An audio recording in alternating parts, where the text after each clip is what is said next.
No. Hey guys, what's going on? Welcome to episode 8 of the BFG Podcast. We are back. We got a pretty decent show for you today. We're talking some Christopher Robin movie review that we just saw. We're talking some board games. Tyler, you played Tragedy Looper this weekend that I bothered you when you were trying to play. We're going to talk the new board game Power Rangers Heroes of the Grid that was announced on Kickstarter that both of us are very excited for. Yes, for different reasons. Different reasons. I'm going to talk about Walker Stalker Con, which actually something good happened that I like that I hope will continue in the future, probably just for a minute. And then we're going to talk about the retro game market. So a little bit of a condensed size, but still a decent show overall. So, Tyler, what is going on with you? What is new in your world today? So I think we had mentioned in the last podcast about how I had gotten a position at a school. Yes. And without going into too much detail, because I've been telling the same story to a lot of people and it just kind of drags on, but for a few different reasons, I ended up not being at the new school that I was supposed to work at. And I mean, there was nothing, it wasn't like a bad thing. The principal and I are still on very good terms, and she ever said, if you want the position here, or if you just need a reference or something, just let me know. It wasn't like a bad situation or something, where bad things went down. It was a really good, really mutual thing. But there were just a few different factors to why I decided not to work there. And then, so I went back to the school where I was working at, the extended day program where I was working, and for like our pre-school meeting. So it was the Friday before school started, and we were sitting there with the extended day people going over stuff. And I started having people saying, like, hey, you need to go see the principal. The principal wants to talk to you. The principal wants to see you. And I had like 3 people come up to me and tell me that I was supposed to go up there. And I also had a couple missed calls and text messages from people saying the principal's been all over campus looking for you. And I went in there, and she offered me a position at the school where I've been for like almost a decade now. So that was really great. And we're waiting for, basically what they do is they take the first 10 days to get a count of how many students are in attendance and how many of them, their specific, like RTIs, 504s, things like that, which are basically just exceptions that we make for students that need a little bit of extra help. And the position I'm up for is the ESE position, which would be, I would, more or less a glorified tutor. I'm going to be taking students with like 504s and IEPs and things like that and pulling them out and working with them either in small groups or one-on-one to try to help them in ways that maybe, try to teach them in ways that maybe they don't get in a large group classroom. Right.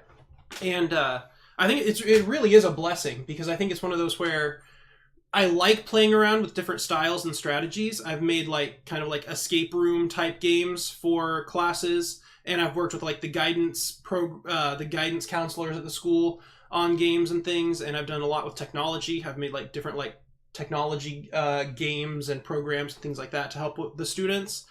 So I think the more I thought about it after she proposed the position to me, the more I started thinking this might be perfect. This might be everything that I've wanted in a job, because I can take these like kind of unique ideas and different strategies and test them out to see if they're effective with individual students. So I'm really excited about that. So hopefully within probably next week, probably about a week from now, I'll know if I'm going to get the spot for sure. But that should be I should be starting that position in a week or two. So very nice. That's been my big news since the last podcast. So still, that's amazing to get into. We graduated college. I was saying high school. We graduated college at the same time. So getting you in there, getting you started, really, we graduated in May of 2018 this year. Yeah. And for you to jump right into a fall to start being a teacher, that's awesome, especially with how many people try to do this teacher stuff, and for as long as you've been doing it. So, and two, we're kind of in a I don't want to say a bad spot, but we're having some like financial stuff going on, just like district wide right now, because just with everything going on in the news, all the all the horrible things, unfortunately, yes, shootings and things like that, and it's just horrible stuff. And so the entire district has put out like a mandatory security officers. Right. And so all the schools had to hire security offers for every 1,000 students. So there has to be at least one security officer on every campus, and some of them have like 2 or 3, depending on, the bigger campuses. And so we had to hire a bunch of those, and we've got a huge surplus of teachers right now. And so whenever we graduated, they said, you probably won't get a spot right away. They said, we're in a really tough spot, and we're kind of in a hiring freeze right now. So, don't be surprised if you don't get a full-time position right away. And so the fact that I had, not even that I got a position, but that I was able to get a position and then leave and get a new, even better position that like fits me better and my comfort levels, I think that was really a blessing. Absolutely. And again, just as long as you've been at that school, that obviously shows how much they trust you, they see what you've done, and they wanted to keep you around long term. So working hard does help. A lot of people say, it's who you know, whatnot, but it's also what you've done for them and how long you've been there and the commitment that you show, which obviously you have. So that's why they made probably one of their best decisions. The other best decision they're going to make is when they offer your lovely wife Haven a job over there too. So we got half of it. So we got half of it done. So Haven will come very soon, I'm sure. Yeah, very, very soon. But no, so that was a huge deal for me, because I've been so happy at that school, and if they will let me, I'll just stay at that school until I retire. I love the school that I'm at, and I love what I'm doing there. And if they'll let me stay there, I would stay there. And that's where I would love to be until I retire, if they'll have me. So the fact that they offered me the position was just a huge blessing. I'm so happy that I have the opportunity to stay there. Absolutely. So good job again to you. Obviously, we talked about that off podcast, because we do talk to each other outside of this podcast. It's not like we just see each other for a couple of hours every other week and that's it.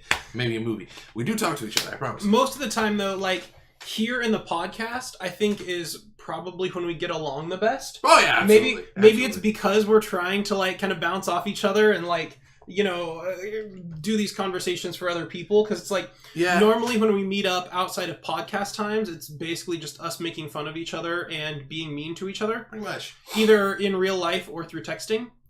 So this is pretty much, you get I think the best side of both of us whenever we're podcasting, because we try to tone down the aggressive sarcasm and insult humor.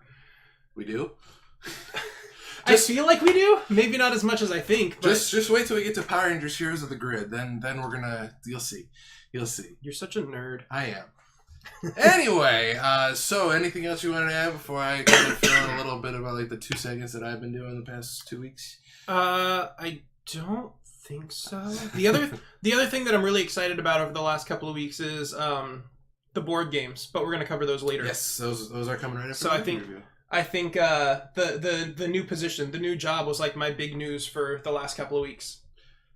So what's going on in my world? So I've done 2 things this past weekend. Ooh, oh, yes. I do have one more quick thing. Of course.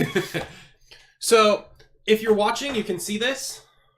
Mike got me the new HyperCan Duke controller, which is, if you're familiar with it, it's the original Xbox controller.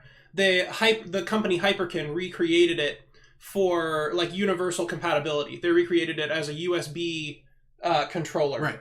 And they had released it a while back, just almost precisely to spec of the original.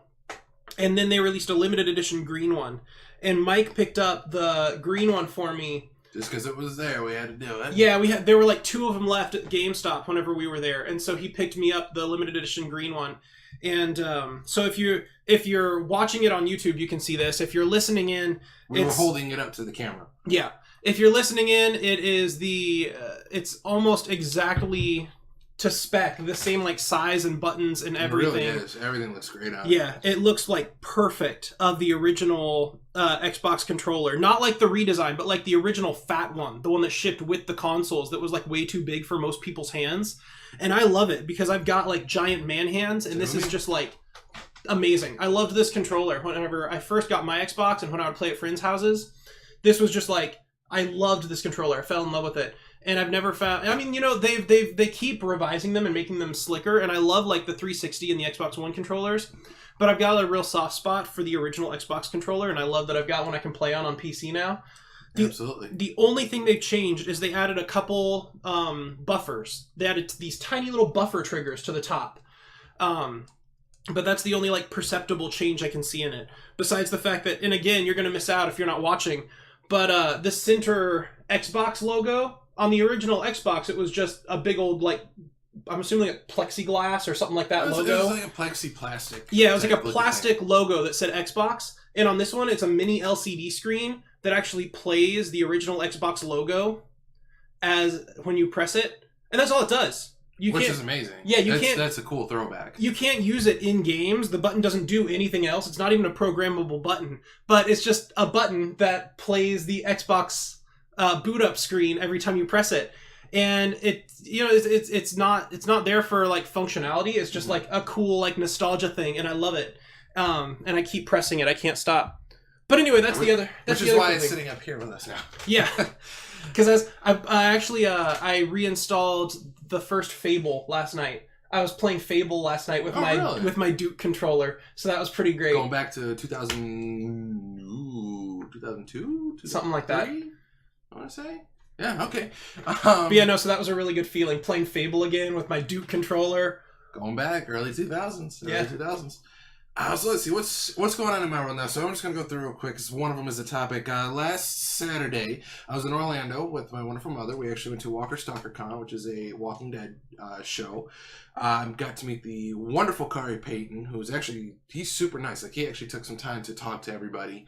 And he does King Ezekiel, and he also voices Cyborg in Teen Titans, both the original show in the early 2000s to Teen Titans Go. I got to meet Mr. Carl Grimes, Chandler Riggs, and I also met Thomas Paine does Jesus.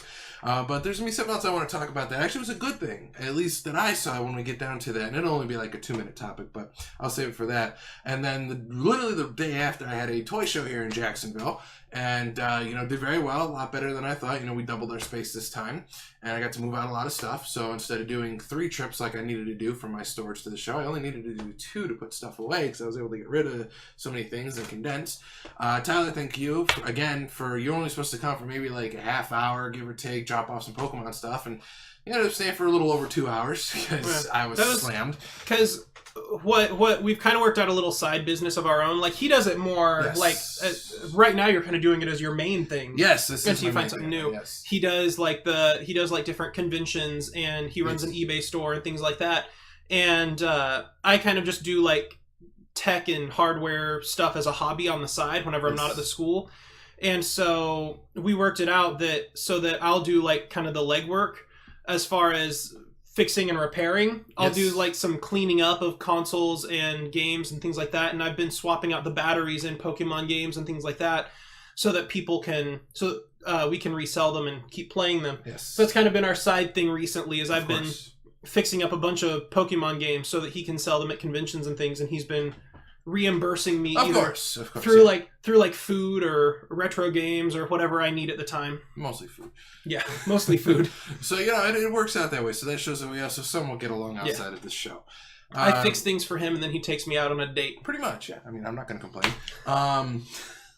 So anyway, yeah, so that was pretty much my last week. Other than that, I really haven't had a lot going on. Just kind of trying to get through August, which we'll talk about this more in September, but really September 1st for me starts the holidays, especially the holiday gluttony games coming out. Is right in, and we're gonna talk about more of this in September.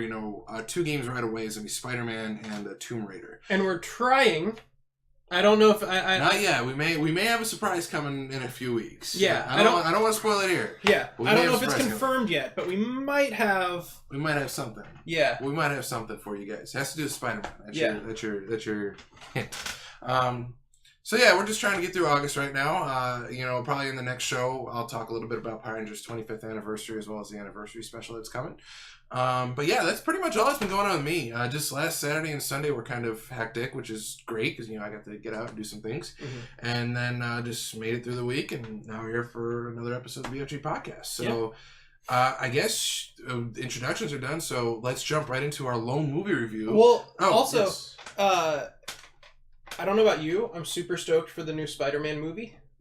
Like the Spider-Verse one? Spider-Verse one. Yeah, that actually looks really good. Sony looks like they're onto something. Yeah, like, I really, really love the art style. I think they've really captured the look of like a comic book Absolutely. And I really like the vibe of it. Not even so much like the actual, like what I see going on. As far as plot, I still need a little bit of convincing. But just based on like art style alone, I think I'm sold. I at least want to see it. Yeah, I mean, because it looks gorgeous. It looks really nice. Is it called Into the Spider-Verse? Into the Spider-Verse. I like how it's got that comedy to it. It looks like it's going to have both Peter and Miles in it, at least to my knowledge, which to me is awesome. And Gwen is Spider-Girl. And Gwen is Spider-Girl. So there's gonna be a whole lot of good Spider-Man stuff if the movie turns out well. Hopefully, Sony will give you a chance with that one. So, right into our first movie review. Even though we're kind of a little bit late, but that's okay. So we saw Christopher Robin the other day. We did? We did see Christopher Robin. Okay. I've got some mixed thoughts on it, mixed feelings. I don't know about you. Obviously, I think anybody will say at one point in their life that they are a Winnie the Pooh fan in some way, shape, or form. For me, I thought it was a very good film. It had some cute moments. It had some funny moments, too. Going kind of light on spoilers on this one, so you don't have to blurt out a bunch of stuff.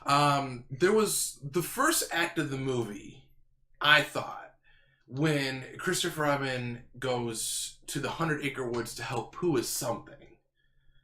To try to find something. I'm trying not to spoil it. To try to find something. Unless I missed something, it really wasn't explained what happened. I mean, a little bit was kind of explained, but it's just like, okay, they just all kind of... I don't know how to say it without spoiling it. I'm going to try to go very light on spoilers on this one. They just... Something happened where some things disappear, and it's kind of mentioned a little bit of what happened.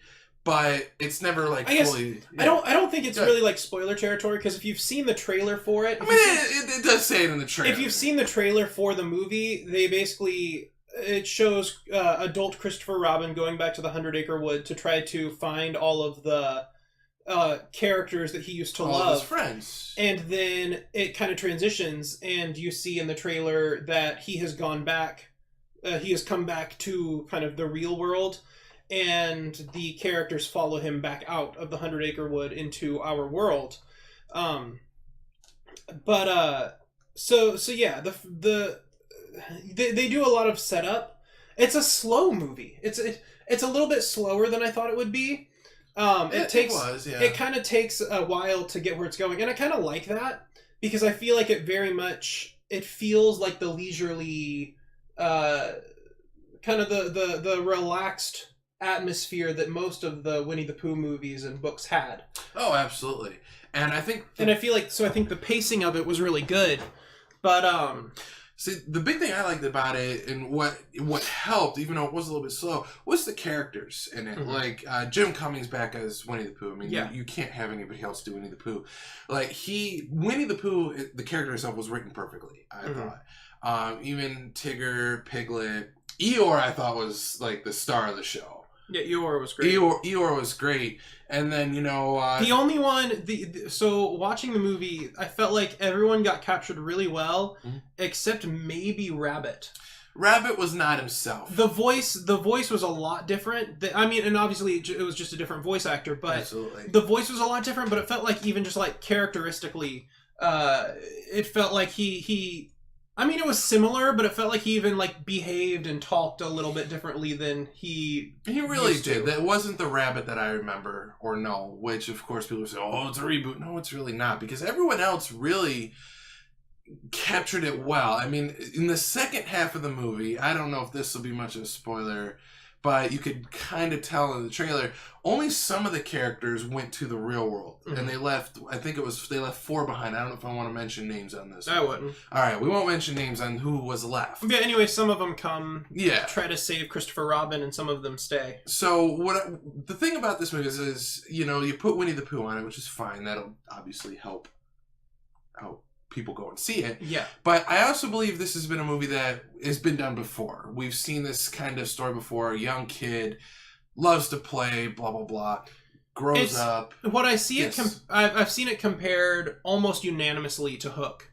Everyone that talks about how it's similar to Hook. And it is. Like, thematically, it's very similar to the story that they told in Hook. And I think kind of like you were saying, it does have like Winnie the Pooh in it. Yes. But it's not necessarily like a Winnie the Pooh movie. It's more about the redemption of Christopher Robin and him kind of like reattaching to his, childhood sense of wonder. Yes, absolutely. So again, it's kind of like this Christopher Robin is a Winnie the Pooh movie the way that Hook is a Peter Pan movie, more or less. Yes, and and I will give Disney credit for this one. Instead of just saying Winnie the Pooh, a movie, it's actually, it is titled Christopher Robin because that's who it's really about, which I think they got it right on that one, because if they said this is a Winnie the Pooh movie, and then if Christopher Robin was just his regular side character, okay, that would make sense. But since this one is more of a coming-of-age thing, which we've seen this type of story many times before. This one, again, really is no exception. It didn't really do anything different than all these other movies had, but they did get a lot of the side characters right. Like, again, Pooh and Eeyore, I think, were the top two stars. Yeah. Tigger, I would say, would probably be two, then Piglet, and then the rest of them. And obviously, Rabbit was a little disappointing, especially because of the character he was in, in the books and the show. Which, I mean, if you read or watch Winnie the Pooh, that seems to be pretty much par for the course. I mean, you see, these characters like Owl and Rabbit and Gopher show up, and they are part of the adventures, but they were always about, Pooh and Piglet. Yes. And Eeyore seemed like a more, I guess, main character as far as they go, and so it's like, I feel like the way they approached it in the movie was more or less how they always used to do it, and I didn't have a problem with that. And, obviously when people think Winnie the Pooh, you think of Pooh and Piglet, and then even Tigger thrown in there. But having Eeyore in the character he was, and I have to keep talking about this because I loved how it was done. How Eeyore was really good. It was okay with him being like that character. And Piglet, even in his scenes, he was done very well. Tigger in his scenes was done very well. But I think that's another good point, is like, so we were saying that like the voice changed with Rabbit, but it also seemed like his character changed a little bit. That was a bit disappointing. Piglet was very, like, obviously identifiably a different voice actor, but it still very much felt like Piglet. The voice was a little bit different, but the character was like on point.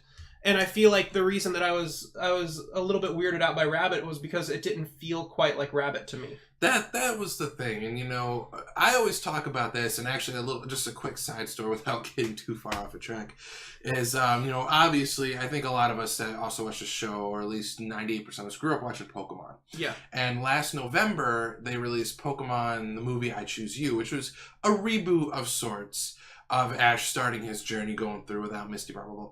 And I went to go see it, and it was enjoyable. Fast forward to May of this year, and I was at a convention where I met the wonderful Veronica Taylor, who was the original voice of Ash. And, I told her, I was like, I saw the movie, I thought it was good, but it didn't have her voice. And the way that I kind of start seeing things is that a show or a movie could very well be very good, but if it's a changed voice actor for whatever reason, it loses some of the, at least to me, it loses some of that magic. It's almost like watching, just for example, an episode of SpongeBob, but without Tom Kenny voicing SpongeBob.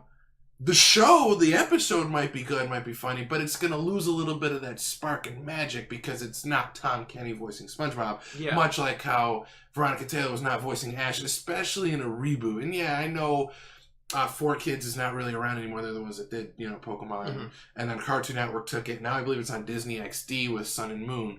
I understand that in general I went through a lot of different voice actors, but for a movie like that, I would have loved to see like the original cast come back. And she did say she tried to.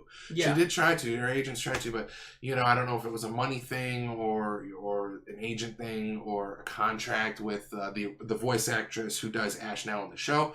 I don't know, but having at least the mains, keeping a character together of who they were definitely helped. So yeah. Pooh was still Pooh, Tigger was still Tigger, Eeyore was still Eeyore, Kinga and Roo and Owl, they were there. Obviously Rabbit was a little disappointing. Piglet, the voice was different, but Piglet's character was still the same. So in all, I think it was a good popcorn flick, definitely worth like maybe a red box or whatnot, sit down and watch it with the kids. They'll get a kick out of it. It's a relaxing movie, I think. And I think, so Hook was not a well-reviewed movie. No. I think last time I checked on Rotten Tomatoes, which was shortly before this movie came out, I think it sat around like 36% or something like that. Like, it's really not a well-reviewed movie at all. And this one's doing better than that, but, you know, it's still not like way up there. I think this one sits in like the 60s or maybe right around 70. Yes. If that. But it kind of, I think some people, they don't really grasp who the movie is for, and kind of it's a very whimsical movie. It kind of captures that childlike sense of wonder. And I think for some people it just doesn't work. And I think part of the reason this movie didn't get reviewed well, and what I kept seeing in some of the reviews was like, it reminds me of Hook, and I didn't like it because it reminded me of Hook. And I feel like that seems like an unfair reason to downvote it. I thought it was a really solid movie. You know, like, you kind of have you have to go in knowing what kind of movie you want, because I don't want you to go in, you know, thinking it's going to be just another Winnie the Pooh movie and be disappointed by it. But I thought it was really good. The only other thing that I can think of that bugged me, and it's super minor, it's just like me being nitpicky now, but there were a handful of moments where Christopher Robin would hand things to Pooh, and I didn't work, you know, I have no idea. I haven't read about this, and obviously I didn't work on the movie or anything, but what it looks like to me is happening is that Ewan McGregor it wasn't quite natural. Like, he would hand something to Pooh, but it didn't look like he was like handing him something. It looked like he was like putting something on a table. Yeah. There were like these weird like transitional things where like you could tell it was in Ewan McGregor's hand, but whenever it hit Winnie the Pooh's paw, it looked off. Like something about the CGI of it, whenever he would put things in Pooh's hand, was just like weird. It didn't look right to me. And if it was once, I think it probably would have just, you know, I would have forgotten about it by the time the movie was over. But there's kind of a recurring thing where Christopher Robin has this thing that he's passing off to Pooh, and it happens like 3 or 4 times. And every single time it happened, I was like, no, that still doesn't look right. I've noticed that. No, it didn't look right that time either. No, it still doesn't look right. And it happened like 3 or 4 times, and I was like, it's a weird thing. Absolutely. Absolutely. And I think, you know, just to kind of wrap up my thoughts on it, to go kind of what you said of when it wasn't really it was trying to figure out who it was more towards. If I had to take a shot in the dark, I think it was more towards the adults being, you know, grown up, losing their way, because again, it was more centered around Christopher Robin growing up, so it really didn't hit for the kids. Where if it was just a Winnie the Pooh thing with Christopher Robin in it, you know, if it was an adventure where, say, Winnie the Pooh needs Christopher Robin's help to go to different areas to find his friends individually, okay, that I could see more being for the kids. I think this one was more for the adults, which, again, was good, but it's a story that we've seen so many times before, I think. Again, a solid popcorn flick. I gotta give it maybe a 6.5, maybe a 7 out of 10. Definitely worth to watch, you know, if you just want to kind of relax. You don't want anything high action, not like a Marvel or a scary movie type of deal. You know, just kind of put your feet up after a long day and, you know, get a couple chuckles here and there. That's what this movie really is to me.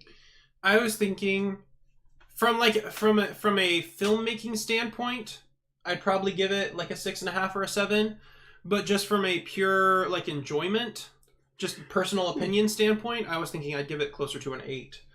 Because I really love the message that it gets across. Especially just considering I spend a lot of time working with kids. Absolutely. And like you know, researching, I've taken a lot of classes about like child psychology and the way your mind works as you grow up and things like that.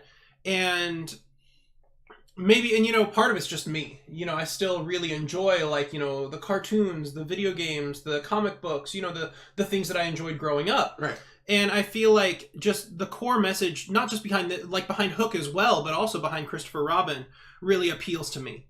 And I think at the end of the day, the message that the movie was trying to convey was more important to me than like the little nitpicky problems I had with it. So from a I agree. from a personal standpoint, I think I'd probably give it an 8, just because I think it's a really good movie to take to heart, even if it wasn't like the best, even if it wasn't necessarily conceived quite like I would have done it. Yeah, and I can see where you're coming from with that, especially with you working with the kids all day. But for me, it's just because I've seen this story so many times before, and just because it had lovable characters like Winnie the Pooh and Piglet and Eeyore, it didn't make that much of a difference. And good, don't get me wrong, it was a good movie. Yeah. It just was not as good as I think a Disney Winnie the Pooh, Christopher Robin film could be. But right. I digress.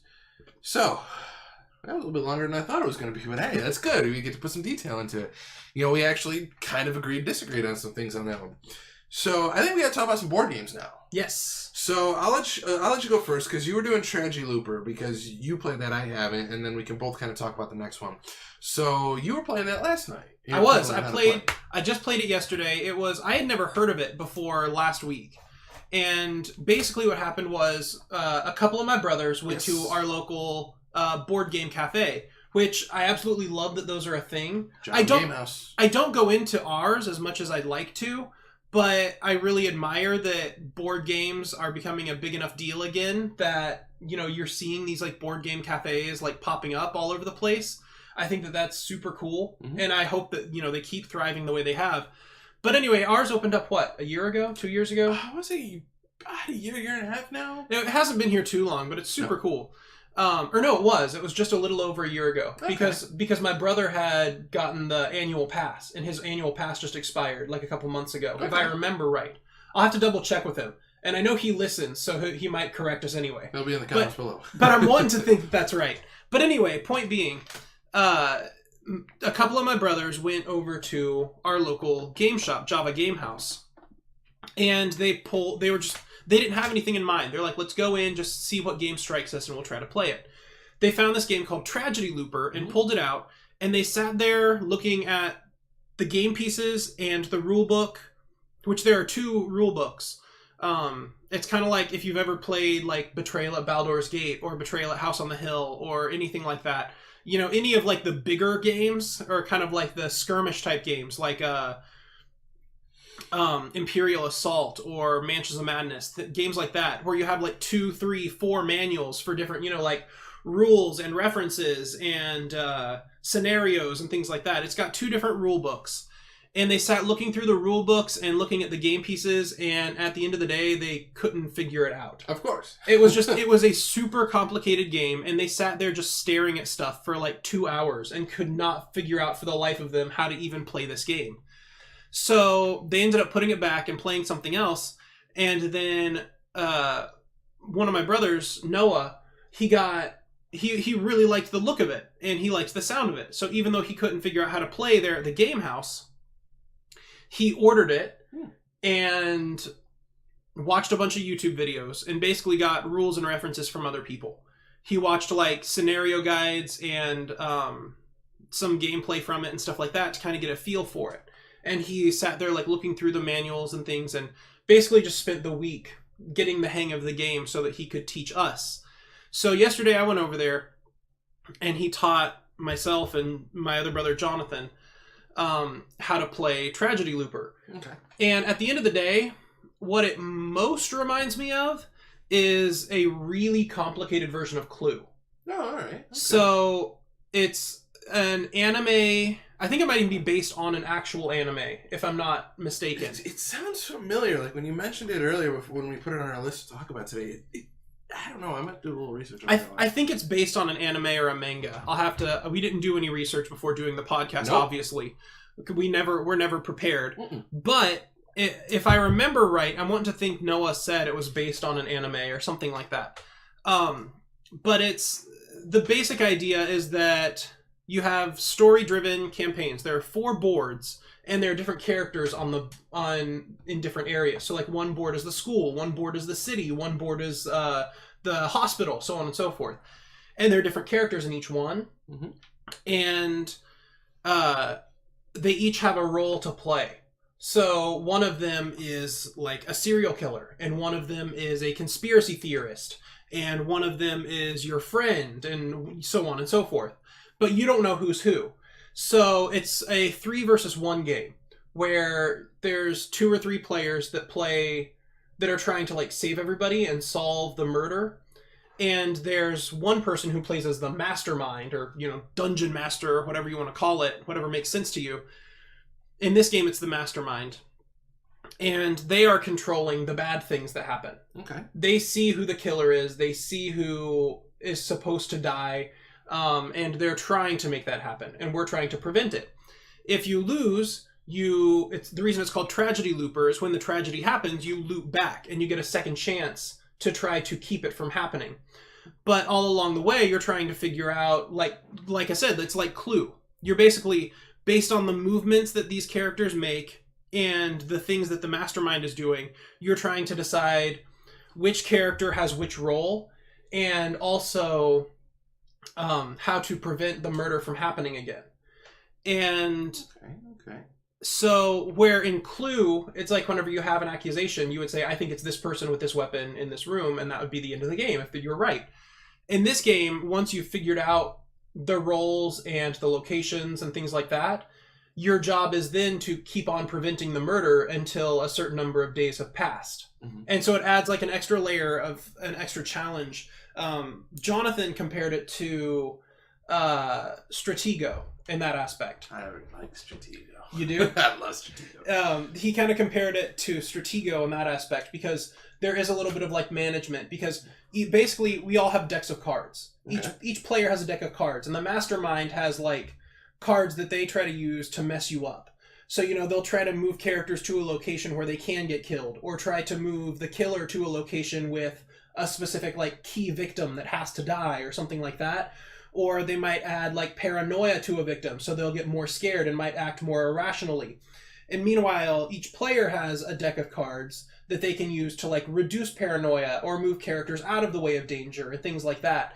And so there's an aspect of like Stratego to it, but it's also a lot like Clue. Mm-hmm. But in this game, it's like knowing who the killer and the victims are and stuff doesn't help you. I mean, it helps you obviously, but knowing that isn't your key to success. It's just the first part. You also still have to, work the characters around the board and reduce their paranoia and intrigue and stuff like that, so that the murders don't happen. Knowledge isn't your victory. It's just the first step to obtaining victory. Okay. And it's really complicated. It even after explaining it took me a couple of turns to kind of get into the vibe of it. But it was really good. It's really thematic. I like the theme of it a lot, and I like kind of that like you're working together, but you also have someone trying to screw you up. Because it's not just out of a book. There are a lot of cooperative games like that where it's just like, it's controlled by an app, or it's controlled by whatever your Dungeon Master's book says, or something like that. And I really like that the mastermind is actually played by just one of your vindictive jerk friends. Someone who's sitting here with the cards trying to make you lose. And I like kind of that like 3 against 1 player aspect. So I think that's really solid, and I like the game. It's just challenging enough. It worked really well. We actually got it on our last day. If we had looped again, we would have lost. Oh, wow. And we got it on the last day of our last loop. We ended up winning. So it was really good for like a first play. So I think the challenge was good. The theme was good. The game is set up pretty well. The only thing I really don't like is that in Clue, they give you a bunch of papers where you can mark off, like, I think this might be the person, or I know this is not the person. You can kind of start making sketches and notes and things like that to help you keep track of what's going on. This game gives you just enough papers for the players and nothing to mark off on. Mm-hmm. They give you like it's not like for you to sketch on. It's like a reference sheet of like, these are your characters, these are your locations, this is, the different plots and subplots you might be in the middle of right now, so on and so forth, but nothing to write on. Mm. And that's the one thing that bugged me, because I feel like in a game this complex, you really need something to keep track of, you know, okay, wait, who was our conspiracy theorist? Or, you know, like, what happened last round that made us lose? Like, how did the killer get there? You know, so on and so forth. Right.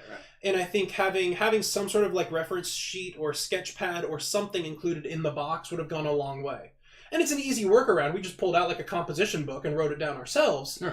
But I think having some sort of like themed, like I said, just some sort of like themed scratch pad or something, or like even just a list of characters where you can put, you know, with checkboxes by them or something, you know, to help you keep track of a player, would go a long way toward making the game even better.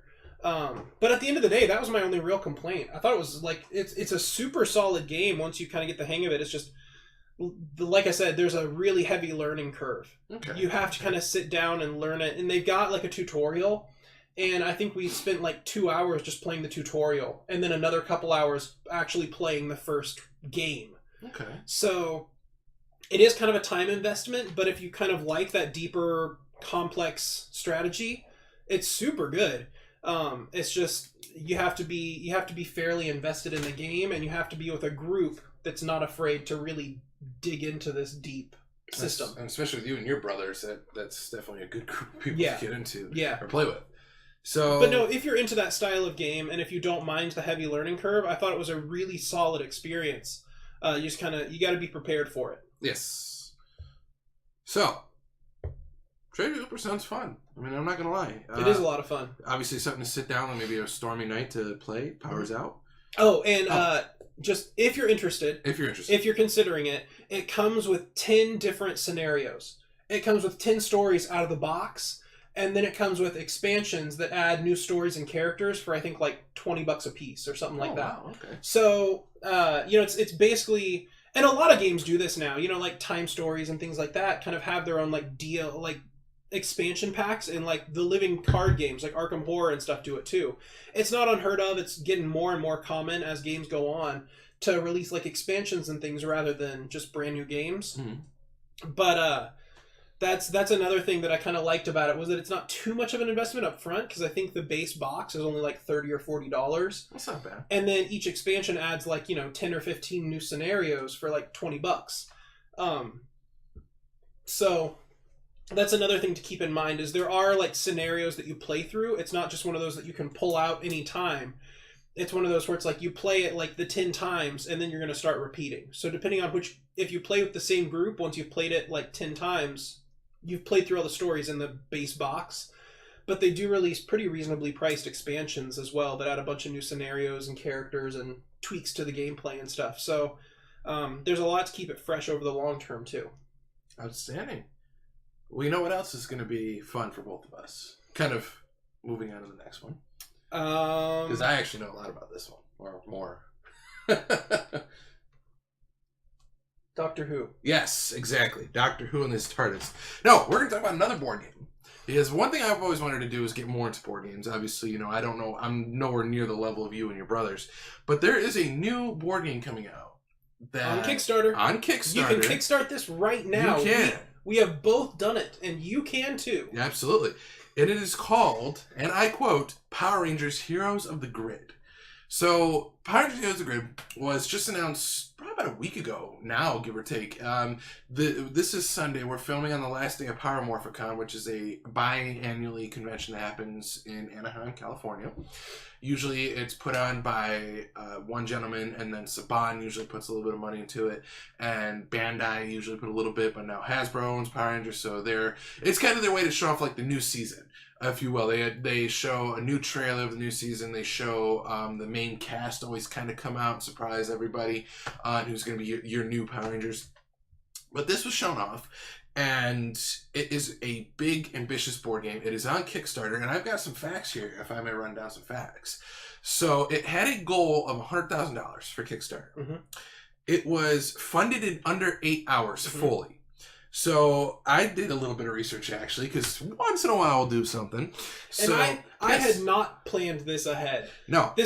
I had seen this like right after it launched, before it even hit its goal, and I was like, ooh, not only does this look like a cool board game, but this looks like a cool board game that Mike and Haven might play with me. And we are going to play this. I was immediately sold on it, not just because I love board games, but because normally my game group is like my brothers. I play a lot with my brothers, and I love doing that. But this is my way of kind of like getting my wife and one of my best friends into kind of my board gaming hobby. You mix Power Rangers into it? We're good. Yeah. And so I was thinking this might be kind of a good like entry point to like some of the deeper board games, which Haven will get into them with me sometimes. I know Haven has played Legendary Encounters with me. We found one called Neverland's Legacy, which was basically the same thing, where it's like not the same as Legendary, but it's the same idea as Power Rangers, where I saw that it was Neverland and I was like, Haven loves Peter Pan. Maybe she'll play this with me because it's a board game about Peter Pan. And so we got that. But, more often than not, Haven is very much like the traditional games. Mm-hmm. Like, when she wants to play a game, she pulls out, like, Monopoly or something like that. Whereas I like a lot of different kind of board game experiences. And so I was thinking this would, like I was saying, I think this is going to be a really good entry point for, like, you and Haven to get into more, like, kind of the complex board games with me. Absolutely. And we will be streaming this. It has an anticipated release of July of next year. So a little bit of time to wait. But a few other facts. If we're still friends and still doing a podcast in a year. All that other kind of fun stuff. So as of Saturday night, so last night I did this, but to try to keep it as accurate. It has kickstarted over $218,000 already. Again, over a $100,000 goal. Yeah. There's over 1,100 backers, and there's still about 16 days to go. I know I wrote 17, but that was from yesterday. Mm-hmm. So the only thing I didn't write down, there's different versions of the game. Your basic one that I kickstarted was $75, and pretty much you're going to get the game for it. It says it's got a retail right around $90, which the more I look into it, the more I can see why. There's a lot to it. If you've ever played any of like the big skirmish games, like I know I mentioned them earlier, but games like Mansions of Madness or Imperial Assault, or even like Gloom Haven. Gloom Haven was selling for like $200 last year. And I got super lucky and I was able to buy it at retail for like $150, which is what they want to sell it for. Right. But games like that, they come in these like massive boxes and they're full of like little miniatures and extra board boxes and things like that. Like there's so much material in this box that it's like they have to sell it for a bigger cost or they're going to start losing money making all these like tiny pieces for this game. And so, considering you're able to get it for a discount by getting it on Kickstarter, it's definitely worth doing that if you're interested in board games or Power Rangers, because it's only going to go up from there once it goes into like mass production. So for me, just to start out, I just did the $75 one, which I'm sure I'll get more things for it later. The big one, I believe, was $240 was the max. That was the max, and then there was a $300 one. But that's if you like own a board game shop. Or I didn't read all the details on that one. Yeah, there was a really big one, and it was basically like it wasn't even like you bought a couple copies. Basically, what they said was if you're a game company. Like if you own a board game shop or you sell them in mass, like online or something, you can back us at the $300 level, and that $300 is like your down payment. Yes. And we'll make a special deal by selling you like a whole bunch of them, but $300 is like our, your like goodwill payment, saying that you want a whole bunch of copies, and we'll figure out the rest of the payment later on after the Kickstarter. Yes. So I'm looking forward to this one, obviously, because first of all, it's Power Rangers. And, looking at some of the figures and pieces, they're not just little plastic, or like the little cardboard cutouts. They're actually all individual, all 5 Rangers. Maybe. But, yeah. Okay, so the one caveat here is that, as my understanding is, the game is, it has been licensed, it has been approved by whatever powers that be that need to approve a board game of Power Rangers, but the artwork and the characters that they're using are still subject to license or approval.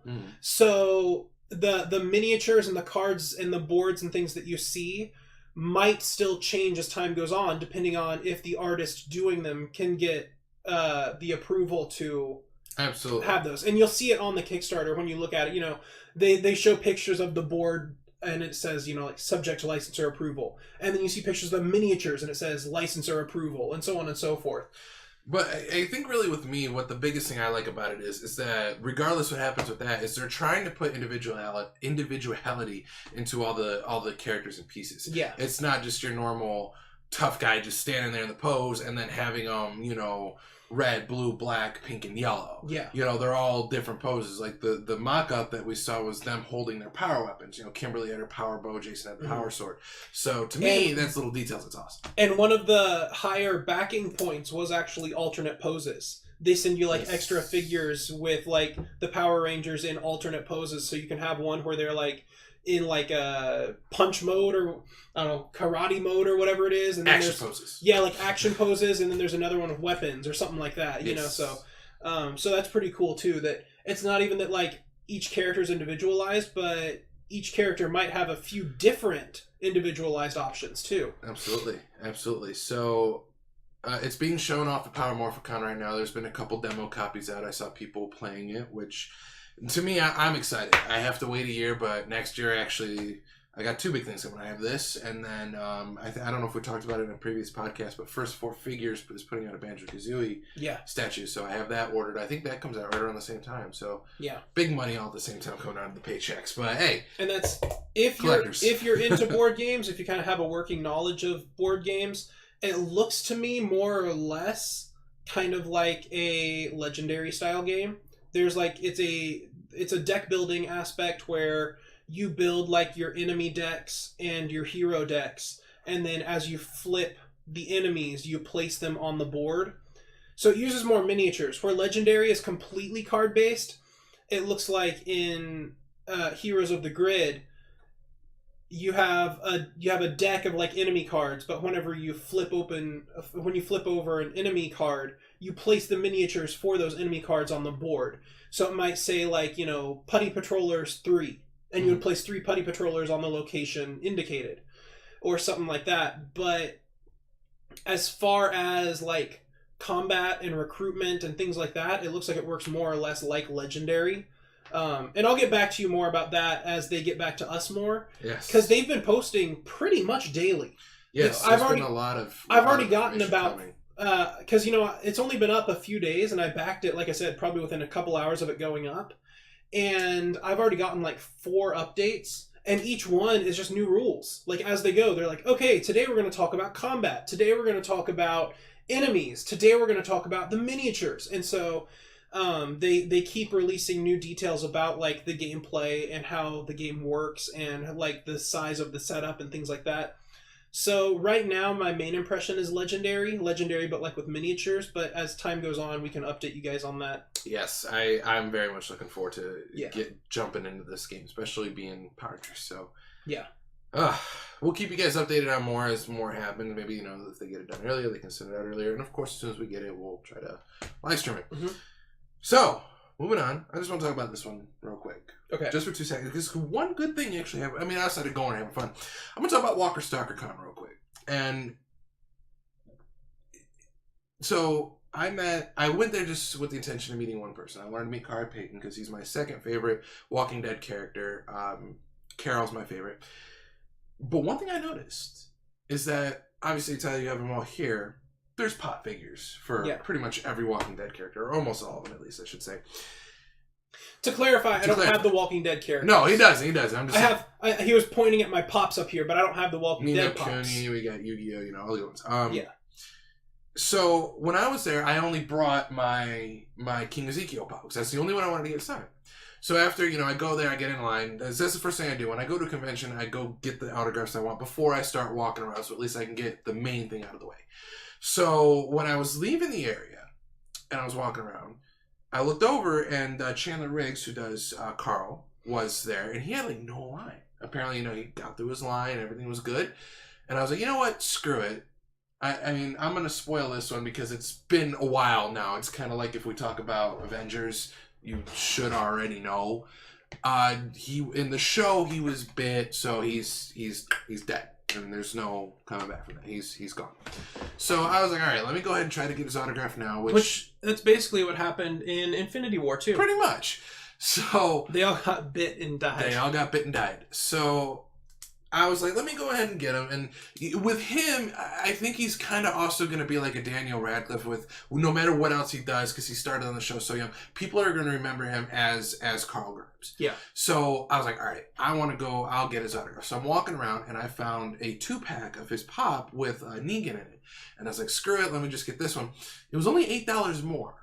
So I'm like, all right, because I think it was a Books A Million exclusive.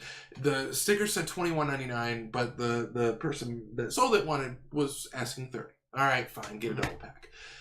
And then later on, I saw Jesus, Thomas Paine, again with no line. I was like, oh, I like Jesus too. I ran and I grabbed his pop for $10. So the thing is that I really liked about this, and that I'm hoping to see more conventions do this, is that these vendors that are there, they did not charge more for a certain product of the character that's already there. Pop figures are normally between $9 and $12. So when I was able to go and buy a Jesus pop for $10, fully knowing that Jesus is there, I thought that was great, because I have been to some other conventions where people would literally have a toy or a figure with a price on it, and then they'll have another sticky note on it that says, get me signed, because that particular character was there, and they'd also bump up the price a little bit on it. Yeah. So I have to give Walker Stalker Con and the vendors there like a billion shout outs, because they did not try to take advantage of people like me who are like, screw it, I want to get a physical item signed, which of course you can also still go there, and more than not, 99.9% of the time, a lot of these actors and actresses are going to have regular pictures, multiple pictures. You get to choose one, they sign that. So that's neither here nor there, but for me, I prefer getting my pop figure signed. I just love how to display them. I put them in the case, put them on my shelf, boom, done. Yeah. So I really like that these shows, or at least Walker Stalker, they did not, even by $5, they could have easily put $15 on like the single pops of Jesus. And I did find some single Carls later, but I do plan on hopefully meeting Jeffrey D. Morgan next month. So I was happy to have that 2-pack, but they could have easily put $15 on it, made a few more bucks, but they didn't. They put $10 on it. I thought that was great. So big shout out to Walker Stalker Con in Orlando for that. And that's really all I wanted to say about that one. It was a good time. I loved it. So I know you weren't there. I know you're not. You're kind of back in The Walking Dead. Yeah. I don't have a problem with The Walking Dead. I just kind of fell behind on it. I had gotten into the comics for a while, and I got into the TV show for a while. And then probably around like season 5 of the TV show, I kind of just dropped off the bandwagon altogether. Yeah. I stopped reading and I stopped watching. And I'm still big into it. Yeah. So moving on, the last topic we have today, and this one hopefully will go kind of quick. I just want to talk about the retro game market real quick, because obviously, as Tyler mentioned earlier, I might have mentioned a few times, or people that know me know, I buy and sell games, toys, cards, blah, blah, blah. Slowly, and I mean slowly, I think the market is starting to taper off a little bit. And I'm going to start with the original Nintendo games. Original Nintendo games now, at least common ones, are kind of dropping to the point where maybe they're getting to Atari stages, molasses-ly slow. Whereas when I find Atari games, unless it's something super rare, a lot of them are down to like $1 a game. And I've seen a lot of common NES games down to $1 or $2 a game at shows. And I think, at least personally, I attribute a lot of that to how easy it is to make emulation consoles now. That is definitely a part of it. I think a really big part of this, especially with the Raspberry Pis. The Retro Pi is like a huge deal now. Yes. We had people at the toy show we were at last weekend. We had people coming up just asking if we sold Retro Pis, if we would make them and sell them to them. Which, I mean, we don't do because of the sketchy legality of like emulators and ROMs. Yeah, just sell the games. That's a thing now. That's just, people want to know if they can buy, and they're even releasing them now. Nintendo's releasing official NES Minis, Super NES Minis, things like that. So it's like the market for them is dropping off as people are relying less and less on the old physical hardware and thinking they can just, go pay $50 for a Pi or one of the retro consoles or something. And not only just that, Super Nintendo and Nintendo 64 are still really, really big right now. But one thing that I've noticed that is starting to trickle out a little more, I would say probably over the past 3-4 months, I've seen more and more of this at least get higher end, maybe we'll say 6 months. So is that our friends over in China are now just not producing the fake Pokemon games, which have been running rampant wherever. They're getting more into producing actual, they're doing Smash Brothers 64, they're doing, you know, Mega Man X1, 2, and 3 on Super Nintendo, which in turn, if you go on eBay now, you can buy a knockoff, which is illegal, by the way, eBay, for $25 and free shipping of Super Smash Brothers. Yeah. So if you have someone that just says, I just want to play the game, you know, they're going to go and buy this $25 copy, plays most likely exactly the same, rather than come to someone like me who's got a legit copy for, you know, $40, whatever it is. So in turn, I've lowered a lot of my prices on things. And first of all, since I don't have a lot of overhead, you know, I don't have a storefront. I don't really, I have you as an employee. Yeah. But, you know, I don't have to pay insurance or anything. Is that I lower my prices to kind of keep with it. But I also explain to people is like, look, mine are legit 100% items. I do not sell knockoffs. I do not sell fakes. I turn away from it. I will not buy it. You know, straight across the board, I will not do it. And we actually just had a couple that we turned down because Mike handed me a big old box of Pokemon games that I just need the batteries all swapped out. And there were a couple of them that I cracked open, and they were just modded chips. Yes. Somebody had taken, like, you know, I think it was Fire Red and Leaf Green. Yep. They'd taken Fire Red and Leaf Green, cracked open the cases, and put in their own chips that still play. Like, Pokemon is still on them and you can still use them, but the game saving doesn't work. And they don't have a battery. Yeah. Instead of using a battery, they use solid state technology like you would find in like newer computers and things. So you plug them in and the batteries aren't supposed to go dead. But they didn't have the correct mod chip in there to save data on, so it couldn't do either one of those. The Game Boy and the chip in these knockoff cartridges were not formatted correctly to be compatible. So you could play the game, but you could never save the game. And I can't just add a battery to that. There's no spot for it. Yeah, there's no slot for it on these new chips. Where the chips are is where the battery goes in a legit one. And, you know, in the Pokemon games, there, you know, a lot of people know that there are easy ways to tell you. Look at the sticker on the front. You kind of put it in the light. There's going to be like a little indented number in there. Look at the font of it. Look at, you know, where it says the official Nintendo seal of quality on there. So there are ways to tell if it is fake or not. And it's the same thing with the new games coming out.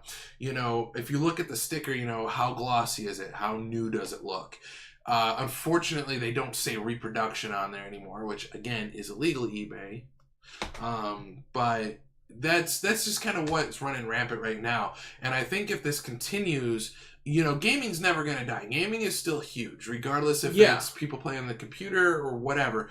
But it's definitely going to, you know, put a halt-ish on people like me, what I do. And that's ultimately why I decided a year or two ago, like, I'm not going to worry about doing a physical game store that I've always wanted. Not because we can't do it, but because it just, with what's going on in the world right now, is that it's impossible to maintain.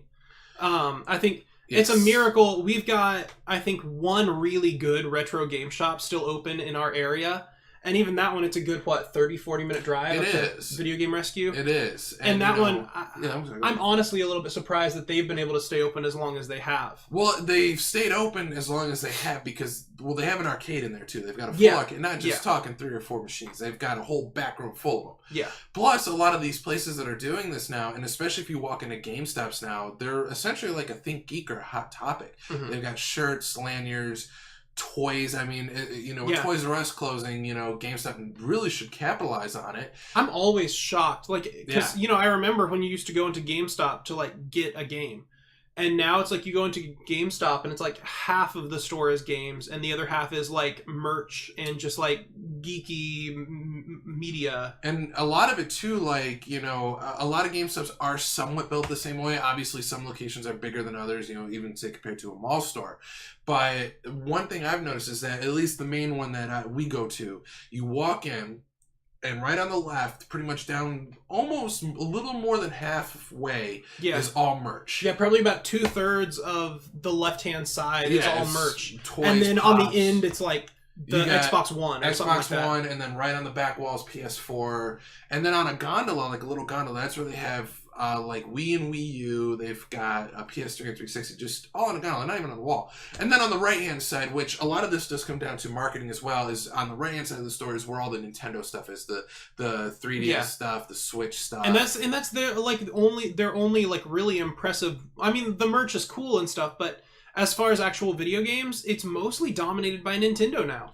It really is. It really is. Because in the middle, you've got their big old, like checkout counter and their line and stuff. And then on one side, from the checkout counter to the wall is Switch. The other side of the checkout counter to the wall is like 3DS. Yes. And then over, like we were saying, on like in like one corner, this one like tight little corner, like maybe the size of this room, they've got like Xbox One and PS4 and their old stuff. So the times have definitely changed with that, which honestly for me, even I'll say I've gotten more into a little bit more of the toy collecting than gaming. I still play, but not nearly as much as I used to. But I go to GameStop now, and I mean, I'll look at my, I have the app and what I've pre-ordered. Couple games here and there, but a lot of them are pops. A lot of it is like the Power Ranger Legacy figures, Dragon Ball. Bandai's putting out Dragon Ball, Dragon Star, like essentially Legacy figures, and that is dominated by what I have reserved there, because at least I know I'm gonna get it. And without a Toys R Us around where you can go in and it's just show up and it could be there, I'm going to GameStop now, not to really buy a whole bunch of games, a couple here and there, but just to get my toys, just to get the pops that I want, and which is fine. I'm still doing business and everything, but a lot of game stores, not even just here that I've noticed, are also trying to get into that aspect as well, because I don't think they can just focus on games anymore. To me, and I could be wrong. There are still probably some game stores out there that's like, yeah, we just have games and that's it, and they're doing well. But a lot of them now do have this extra stuff that try to bring people in. That'll be like, hey, I want just for example, let me buy Kingdom Hearts on PS4, and oh look, here's a Sora, a Goofy, and a Donald pop. Let me add those too. They get that extra little bit of sales on top of it. So that's really where the retro game market is now, as well as a little bit of the modern. But just seeing so many fakes run rampant, I still enjoy what I'm going to do, and I'm going to keep doing it just because first of all, I enjoy it and I get to make a little bit of money on it, so why not? Yeah. But slowly but surely, I don't want to say, in 5 years it's going to be back to what it was, where people were going to flea markets or whatnot, and for $20 they walked out with a giant bag, a garbage bag full of games. I don't think we're going to go back to that aspect, but I think we're going to start seeing, at least with what I like to call common rares, like you'll see, for NES at least, like Super Mario Brothers 3 and 2, Contra, stuff like that. Those are quote-unquote rare right now, but that's because so many people haven't want to keep it. Yeah. Contra is a million seller. Even something like Super Mario 64, which is selling now for like $30-$35, that's a million seller. There's at least 1 million copies out there, so it will drop eventually, even Mario Brothers 3 right now, I've been seeing back under the $10 mark. Yeah. I've seen it as high as $20-$25. I've seen it go as low as $6-7 now. Yeah. Which, is because it is happening, at least with Nintendo. And that's not going to say you're going to go out there and find the super rare ones like Bubble Bobble Part 2 or Little Samson, or even really obscure ones like Hot Slots. You're not going to go out there and find those for, super cheap again. Not legit copies of those. Yes, of course. But you are definitely going to start seeing, I think, you're going to start seeing them, maybe not the Marios right away, but you're going to start seeing a lot more of the commons. People like, oh yeah, $3 each, $4 each. And pick, in which, commons are commons, but there could still be some really good ones in there. Yeah. Like Striker, I believe, is one of my favorite ones on the NES. And it's like a $5 game, if that. That might be on the high end. Yeah. So with that, that's kind of my thoughts on the retro game market right now. I'm sure we'll revisit this in a few months if more has changed. But that's really all I had. Unless you had anything you want to add to the retro game market. No, not necessarily. All right, so guys, I think that's our show. I got really lucky because the stuff that I'm normally my kind of like childhood consoles and the ones that I'm really drawn to. Well, I guess Xbox doesn't really count as like a childhood console. I was old enough at that point, but like I was 11, 12, so the ones that I loved growing up, like Dreamcast and Xbox and stuff like that. Right. I kind of got lucky because some of my favorite games and some of my favorite consoles were not like the super popular ones. Yes. So it's like, you know, like Mike, I'm doing a few more games for him, a couple more battery replacements and things like that. And he said he'd just pass off an original Xbox to me. Because it's like they're so cheap that it's like that's already equivalent, you know? You sell them for what? I see them for like $30, $35. 25. I'll even throw an extra controller. Yeah. You know, but that doesn't mean, again, it doesn't mean that's a bad console. It's just not caught up to what people are looking for yet. When, you know, a lot of people are looking at Nintendo stuff. They want to go back to it. So, and that's why, you know, Nintendo's putting out the NES Classic, the Super NES Classic.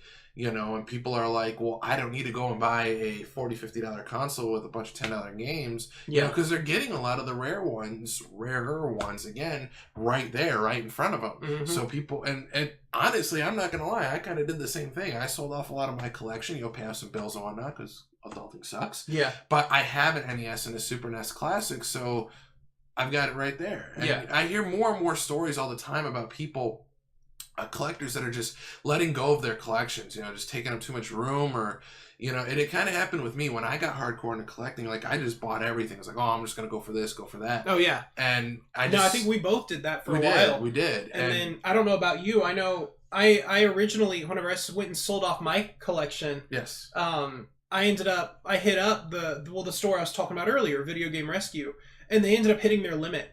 I got to a point where they were pulling stuff out of boxes, and they're like, we've already hit our cash limit for the day, so you're going to have to come back tomorrow if you want to trade in more things. Yeah. And they ended up giving me like $500 that day, and then almost another $500 the next day, just in like old consoles and old games and things. Yeah. And I'm going to seem a little hypocritical here. I'm justifying myself. But even like, I'm instead of doing the before they announced like the NES Classic and stuff, I went ahead and made myself a RetroPie, right, and I just hold on to the games that I still play. And I think, you know, that's the only way, that's kind of your, like, gray area around, like, the legality of it, is they ask you to make sure that, you know, you still have a physical copy of the game you're playing, that you're not just, like, pirating games. So it's like, you know, I still have, I think, hiding down there, honey. It's either behind me or over here, like, in the corner.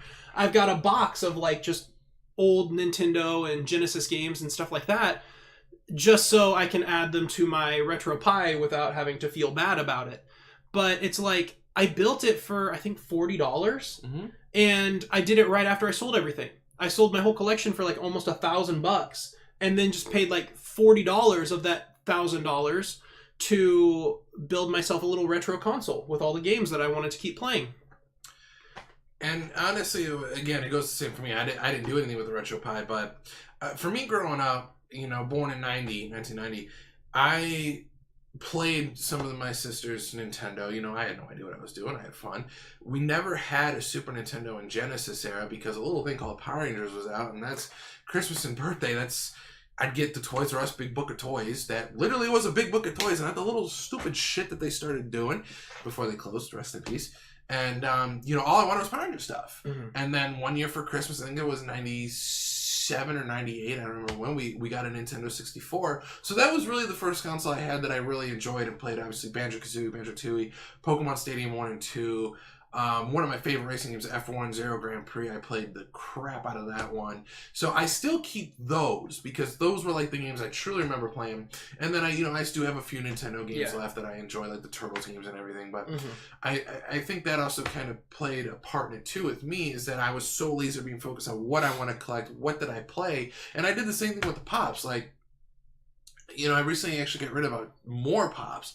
And, you know, I used to have like 2 or 3 shelves full of them. Now I'm down to maybe 1 1/4, give or take. But I'm only going for the certain ones that I know. Like, you know, the Yu-Gi-Oh ones, the 4 over here, Blue Eyes, Dark Magician Girl, Kaiba, and Yugi just came out, so I have those. Target just released a Pikachu exclusive. I have that one. Ooh. Yeah. And then also, I believe either coming later this month or early next month there's a couple Digimon ones, Taimat, Abumon, and Gabumon. And then what I used to do, and I know this is somewhat off topic, but kind of goes the same thing, is that when a Marvel movie would come out, I would get a couple from the Marvel movies. And I was like, this is going to be too much. I don't want to keep doing this. So coming this year, I think some of them actually come out in next week or maybe even a couple days. They're releasing the 10-year anniversary like Chrome ones. Gold Chrome. They're not actual, or they're not every single character, but you're going to have Iron Man, Captain America, Spider-Man, Loki, like the main cast. Yeah. You know, so I'll pick those up just to show support, but I don't need to say for Infinity War, go out and buy every single one of the pops that come, type of thing. And it was the same thing with the game. So really, it's going to be a change over the next couple of years. I'm very interested to see what will happen as more people kind of realize or say, okay, you know, I like playing games, but I don't need to buy these super high-end expensive ones anymore because of all the other options that are out there, as well as our friends in China selling illegal fake stuff. But that's just me. So really, that's all I had. I don't know if there's anything else you want to add, or we go ahead and wrap up for today. I think we're all set. All right, guys. So thank you so much for watching. I think it's episode 8 that we just did, 8 or 9. Yes, 8. 8. Okay. Well, clearly it shows how much I know what I'm talking about. So, guys, thank you again so much. Oh, as always, if you have questions, please leave them on Facebook or Instagram, Twitter, YouTube. We love answering questions, and we love interacting with fans or haters or whatever you might be doing. They might be our trolls, but they'll defend us. So please, if you're listening and you have anything that you'd like to ask us, whether it be intelligent or not, we'll answer it. Yeah, we will answer pretty much anything you'd like to ask us. Absolutely. So, guys, thank you again so much for watching. We'll be back in about 2 weeks for another episode. And, yeah, that's all I got. So, See you guys later. See ya. I did well. You started it.